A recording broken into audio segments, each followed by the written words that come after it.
Hello guys, welcome back again sa ating YouTube channel no, The Action Man. Una sa lahat, may grab shoutout po sa lahat ng mga kakamping at sa mga hindi man mga kakamping. Kung interesado ka sa bidyong ito, patapusin mo na hanggang dulo at huwag nyo nang kalimutan na i-like at i-share ang ating video para malaman naman ng iilan sa ating mga kababayan na nagtutulog-tulugan sa katotohanan. So muli naman nagbabalik ang nag-iisa nyong host na si The Action Man para magbigay ng komentaryo at reaction sa mga mainit ng issue ng bayan.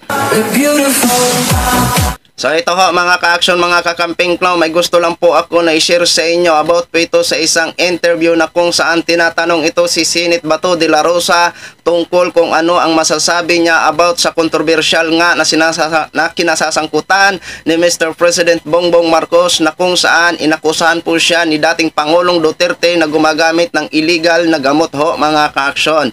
So ito po ang naging sagot ni Senador Ronald Bato de la Rosa. Hindi niya daw alam at tila bang umiiwas ho talaga siya magbigay ng kanyang panig ho mga ka-action sa dalawa. Parang nasa gitna lang po siya. Bago ho tayo magtuloy-tuloy mga ka-action, mga kakampeng, panoorin na po natin ang nasabing statement. Sinabi ni President Duterte na nasa watchlist daw si PBBM. Ano po ba yun? Nung time nyo? Idealist, sir, daw. Idealist. sinabi man niya, di ba? When I was the mayor of Davao City. So, mayor siya, ako yung city director. Wala man ko pakialam sa ibang tao, sa ibang bansa, sa ibang lugar. Ang concern ko lang yung Davao City. But during So, hindi ko alam yun. But during the time when you were PNP chief, nasa PDEA list ba, sir, si PBBM, list of drug? No idea ko, no idea. No idea. Hindi ko sinabing hindi ko nakita, basta hindi ko alam din. Kung PDEA list yan, PDEA ang tanongin nyo, hindi ako. Pero PNP, sir, as far as your concern is PNP chief. Saka, sabi nga PDEA list. So PDEA list, doon kayo sa PDEA magtanong. Huwag sa PNP. Diba? Pero about drugs na PNP ang nakakaalam, is there any list Ako wala ko alam dyan. Basta concern lang ako sa PNP. Hindi ako concern sa PDEA. So yun na ho mga ka-action, mga kakamping no, napanood na po natin ang kanyang pag-iwas pusoy.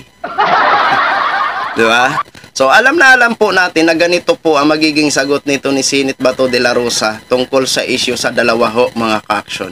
Kasi naman nga po, kapag magbigay siya ng panig about sa naging resulta ng PDEA ho mga ka-action, alam mo nyo naman na nagpapasalamat siya at sumaludo siya dito kay President Bongbong Marcos tungkol nga po sa pagtindig na hindi suportahan ang ICC o papasukin ng ang ICC ho mga ka-action.